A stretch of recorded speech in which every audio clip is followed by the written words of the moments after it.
Jim and Dorothy, brother and sister, were the last of the Gorman family. They didn't want the land to go to development, so they offered it as a nonprofit to the community. Well, they were really interested in making sure that people, especially young people, understood the contribution of the American farmer to the community.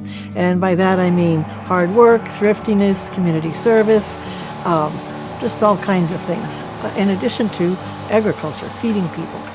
You want people to know about it, but I like it in the fact that it's one of those like hidden treasures still left around that hasn't been touched and, industrially and stuff like that, hasn't totally been destroyed by the world around us. And it's like a little oasis in the city, because in the city you don't get to see these kind of animals, which is the appeal, which is the educational appeal for like people like me who, born and raised in the suburbs. And I just want to show people as much as I can about these animals because they're so great and we take advantage of them like every day.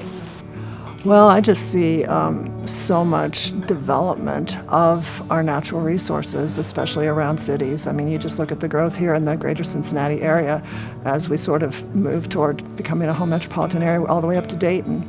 So having a space like this, again, that's accessible, that's not 2 hours out into the country or 1 hour out into the country, where people can come and get in touch with, with the natural world, I think that's an important legacy.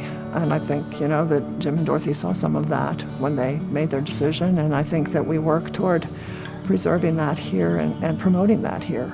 One of the joys of this place are the young people who come to work, our interns and so on, and they're so enthusiastic and mission-oriented, and they go off and start businesses of their own or go into the Peace Corps or do related things, and they're just wonderful. They come back all the time and tell us what they've done. So it's not just sowing seeds among the little kids, but it's nurturing the older young adults too. Me working here over the summer, being a camp counselor, having to design programs and design, different teaching lessons for kids it was like a dream job. It was so much fun. It wasn't even going to work. It was going to play every day because I got to bring out my animals and I got to bring these kids to these animals that they don't get to see because we are in the city, we are in the suburbs, and I just think it's great. I love it here. It's so much fun here. And we're sitting in barns that are old, that are still used. Some very old buildings that are still used. I think all of that just makes us very unique and, gives people a very realistic experience of what it might have been like to live on a farm. Well, we've preserved the buildings as they are. We still have a lot of work to do, cleaning up and things like that. We badly need an education building. Our staff are really squished together in the office, and that's tough working conditions. Having a larger space so that we could have more children come, more education programs, just really more programming in general, I think is a very big need.